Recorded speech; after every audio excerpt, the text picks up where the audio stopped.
Late at night, the married couple David and Amy Fox are driving home. There is no one else on the dark highway. While his wife dozes off, David, spotting a raccoon ahead, jerks the wheel sharply, and the car skids. Amy wakes up in fright, but luckily nothing serious happens. Then David decides to take a shorter route, realizing too late that the engine is acting up. The tension between the spouses is obvious, though each tries to keep it under control. When David turns on the radio, the signal barely comes through. It soon becomes clear that they are lost, which sparks another argument. Amy can't understand why her husband left the main highway in the first place. David stops at the nearest gas station, but it's closed. Seeing that her husband is tired, Amy offers to drive, but he insists he's fine. The couple starts debating which way to go next when suddenly a young man approaches their car and explains that the town they're heading to is actually in the opposite direction. In these parts he says it's very easy to get lost. The man also mentions that he's a mechanic, though the shop is already closed. He offers to take a look under their hood right there. When David gets out of the car to join him, Amy can no longer hold back her tears. Their marriage is falling apart after the loss of their son, Charlie.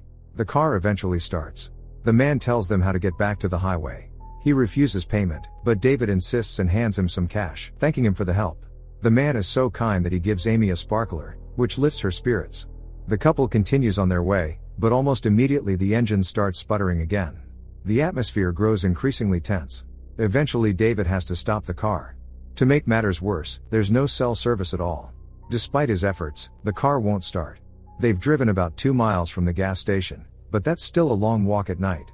David says it's better than sitting here waiting for another pair of fools to pass by. Amy sarcastically reminds him that she wasn't the one who took this road. Either way, they have no choice but to walk back to the gas station. Every time her husband mentions their late son's name, Amy loses her temper. But David insists it's better to remember and live with the pain than to pretend it never happened. When they return to the gas station, the man is nowhere to be seen. Amy suggests going back to the car, but David keeps walking ahead. She has no choice but to follow him. The couple enters a motel and hears screams coming from the room behind the front desk.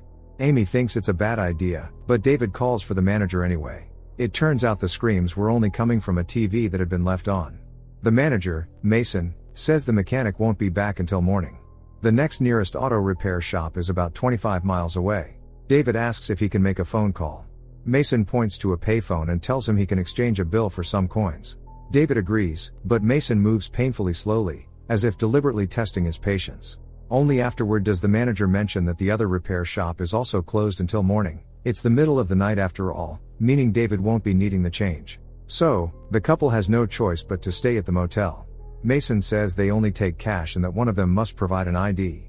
They're exhausted and on edge, wanting to check in as quickly as possible, but the manager insists on following every rule. When the couple heads to their room, the screams behind the front desk start up again. The room looks decent enough at first glance. David remarks how lucky they were to have withdrawn some cash earlier. The first impression turns out to be misleading. Cockroaches crawl across the floor, and rusty water drips from the faucet. Amy decides to sleep fully clothed. David says wistfully that things could have been worse. They might have stayed at her friend's place, pretending to be a happy couple. Maybe they should have told everyone about the divorce. Right now the only thing Amy feels is exhaustion. David apologizes, even for taking the detour off the main highway. Amy smiles sadly and says that otherwise they would have missed their last adventure together. Suddenly the phone rings. Amy answers, but there's only silence on the other end. A moment later someone knocks on the door. David opens it, but no one is there. The couple begins to feel uneasy. The phone rings again, and this time David answers. Just then the knocking resumes. David realizes it's coming from the adjoining room. There's only one truck parked outside, probably the manager's. Whoever is knocking refuses to leave David and Amy alone, and even threats don't work. The woman decides to call the manager, but the phone is dead. David has had enough of it and goes to confront the neighbors, but the people in the next room don't open the door. Then he heads to the front desk, angrily telling Mason that someone from the adjoining room keeps harassing them.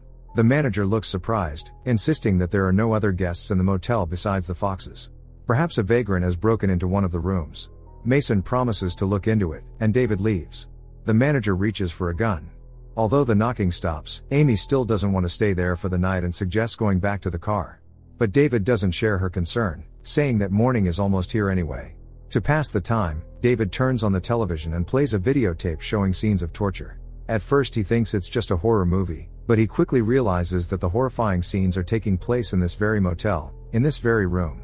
While Amy watches the screen in shock, Still not fully processing what's happening, David discovers a camera hidden inside the air vent, and it's not the only one in the room.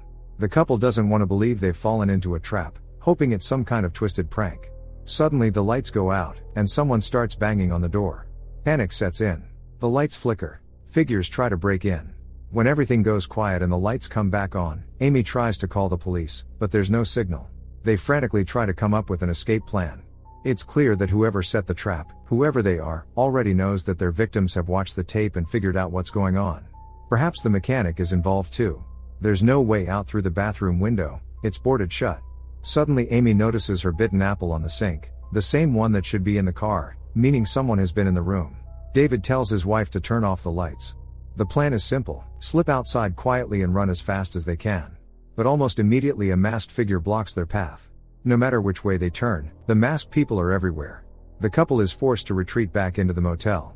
While David braces the door against whoever is trying to break it down, Amy runs to the bathroom to smash the window open for their escape, but behind the glass she sees a masked figure staring back at her. When David shouts that he has a gun, everything goes quiet for a moment, but it's clear those people won't just leave them alone. David decides their only option is to reach the payphone and call for help. Amy begs him not to go outside, but he says that if they do nothing, they'll end up like the poor souls on the tape. He might have a chance to reach the phone if they can figure out how to distract the maniacs. Overcoming her fear, Amy steps right up to the window. Meanwhile, David runs to the payphone and calls 911, but he can't give an exact address. At that moment a car slams straight into the phone booth. David runs for his life as the vehicle comes at him. Seeing this through the window, Amy quickly unlocks the door for him. Fortunately, he manages to get inside just in time. They try to figure out what to do next. Dawn is approaching, which means the maniacs likely want to finish their victims before daylight. David smashes the bathroom mirror to use a shard as a weapon. Time is running out. Meanwhile, Mason watches them through the cameras installed inside the motel and throughout the property. Amy doesn't even realize when she falls asleep for a brief moment. David is going through the tapes, studying the mistakes of previous victims and trying to uncover the maniac's tricks. That's when he realizes that the masked people somehow have access directly inside the motel. His suspicion is confirmed when he finds a hatch hidden under the bathroom floor mat. So that's where the apple came from. Amy calls David over when she notices some movement outside. The couple sees a man parking his car. Maybe he's just a tired driver who decided to stop here. They start signaling for help, but when masked figures appear behind him, David and Amy shout to the driver to get back in his car. But it turns out the man is Mason's associate. He's come to collect the tapes. There's only one way out, through the hatch in the floor, though they have no idea where it leads. The couple crawls through a dark tunnel that feels like a sinister labyrinth. Amy can barely hold back panic as the tunnel grows narrower and darker. David urges his wife to stay calm, saying they can't afford to turn back. The tunnel is crawling with rats. David tells her not to scream no matter what happens. If she does, the masked people will hear them.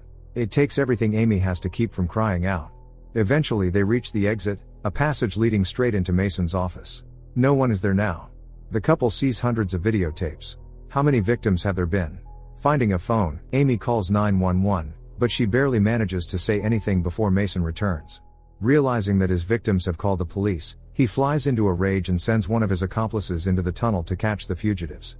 However, David and Amy manage to reach the garage across from the motel before the masked man pursuing them can catch up. They pile furniture on top of the hatch. All they can do now is wait until their captors lower their guard and try to escape again.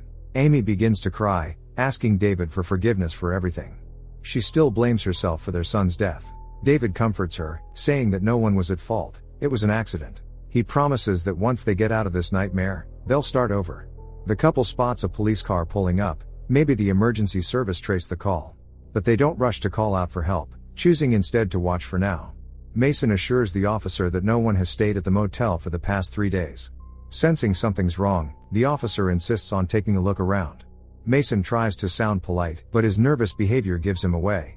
Entering the room where the Foxes had stayed, the officer sees it's been ransacked. In the bathroom he finds the hatch leading into the tunnel.